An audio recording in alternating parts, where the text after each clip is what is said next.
मित्रांनो नमस्कार. आपण सध्या आहोत पुण्यामध्ये. पुण्याचा हा कोणता एरिया सुतारवाडी बांदेरच्या थोडं पुढं आल्यानंतर हायवेलाच हा एक हॉटेल आहे.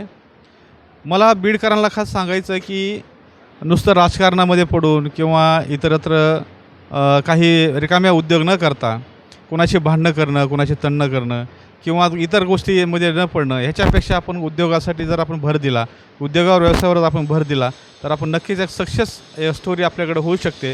याचंच एक आपल्याला उदाहरण म्हणून आजचा हा व्हिडिओ मी बनवत आहे. मी एका कामानिमित्त पुण्याला आलो असता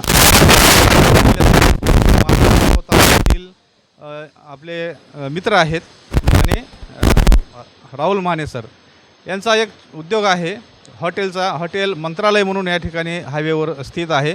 या ठिकाणी आम्ही जेवण केलं आमच्या मित्र कंपनीसोबत.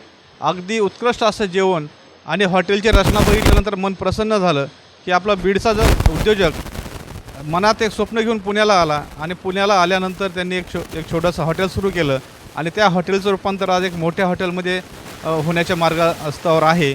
आपण त्यांच्याशी बोलूया. मानेसाहेब नमस्कार.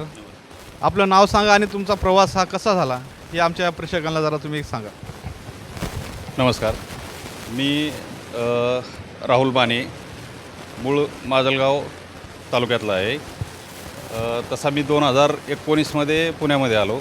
2019मध्ये मी पुण्यात आल्यानंतर जॉब केला 2 वर्ष, 21-22पर्यंत जॉब केला आणि त्यानंतर मग मी एक माळुंगे गावामध्ये एक बालेवाडी स्टेडियमपाशी छोटं हॉटेल चालू केलं. ते हॉटेल जवळपास 3 वर्ष होत आलं. त्या हॉटेलला 3 वर्ष झालं जवळपास. ते कंप्लीट आहे. तिथं आत्ता पण ते हॉटेल चालू आहे आणि नंतर आता हे मग 1 वर्ष, आता उद्या 14 तारखेला ह्या हॉटेलला 1 वर्ष होतं. हे हॉटेल 1 वर्षामध्ये चांगल्या ह्याच्यावरती स्टेबल होईल.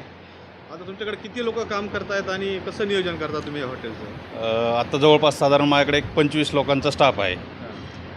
25 लोकांचा स्टाफ आहे. आणि तुम्ही विशेष म्हणजे आपल्या जिल्ह्यातील लोकांचं मन राखण्यासाठी त्यांच्या पद्धतीचं जेवण तुम्ही या ठिकाणी देता. हो सर. त्याबद्दल खरंच तुमचे आमच्या बीड जिल्ह्याच्या जे रहिवासी आपल्या त्यांच्याकडे आभार आहेत मानण्यासारखे आहेत चालेल. तुमचे. थँक्यू. आणि आपले